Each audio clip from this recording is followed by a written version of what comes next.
Assalamualaikum warahmatullahi wabarakatuh. Perkenalkan, nama saya Dita Putri Mandiri. Nomor induk mahasiswa 2021-008-0002, kelas MN21C. Di sini saya akan menjelaskan akuntansi manajemen mengenai perilaku biaya aktivitas dengan dosen pengampu Dr. Gustian Juanda. Perilaku biaya atau cost behavior adalah istilah umum untuk mendeskripsikan apakah biaya berubah seiring dengan perubahan keluaran. Perilaku biaya itu sendiri ada 3. Yang pertama, biaya tetap adalah biaya yang jumlahnya tetap sama ketika keluaran berubah. Contohnya, biaya tetap adalah biaya sewa gedung, sewa mesin dalam 1 tahun.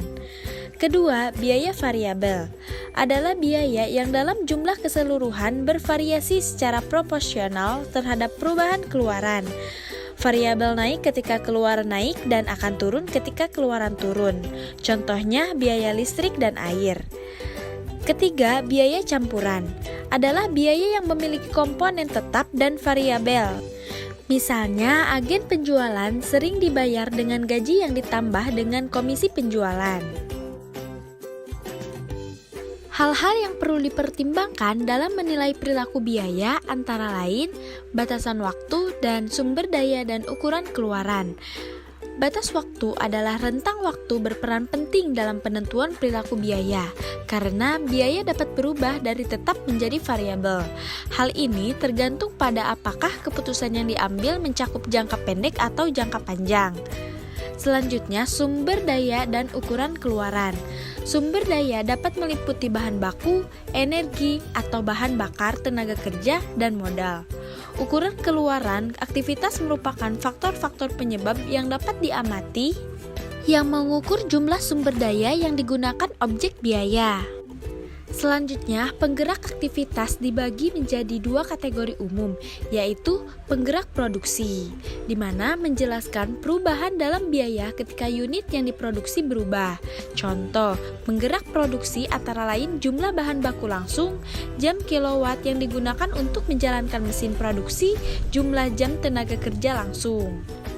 Yang kedua, penggerak tingkat non-unit, menjelaskan perubahan dalam biaya ketika faktor-faktor lain berubah.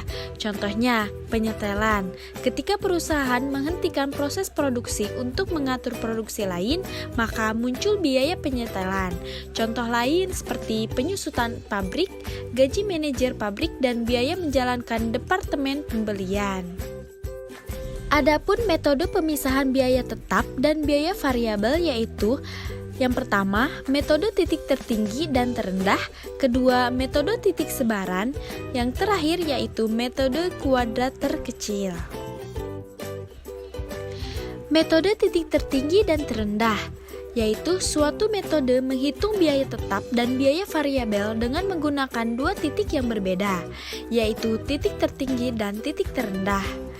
Titik yang dipilih adalah titik periode dan aktivitas tertinggi dan terendah. Bila periode tertinggi dan terendah biaya tidak sama dengan aktivitas, titik yang dipilih adalah berdasarkan aktivitas. Selanjutnya ada metode scatter graph, yaitu suatu plot dari biaya terhadap tingkatan kegiatan di masa lalu. Metode ini menunjukkan setiap perubahan yang berarti dalam hubungan antara biaya dan kegiatan pada tingkatan kegiatan yang berbeda. Variabel dependen yaitu biaya diplot pada sumbu horizontal, bisa biaya tenaga kerja langsung, jam tenaga kerja langsung, jam mesin, unit output, dan persentase kapasitas. Variabel independen yaitu aktivitas diplot pada sumbu vertikal. Yang terakhir yaitu metode analisis regresi, di mana metode ini memisah biaya menjadi tetap dan variabel dengan menggunakan persamaan matematis. Disebut juga metode least square atau kuadrat terkecil atau analisis regresi sederhana. Metode ini merupakan metode efektif, banyak digunakan karena lebih akurat. Selanjutnya mengenai keandalan rumus biaya.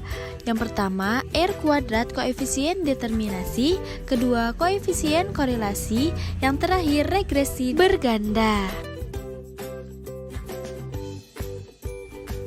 Yang pertama mengenai R kuadrat koefisien determinasi adalah persentase variabilitas variabel terikat yang dijelaskan oleh suatu variabel bebas.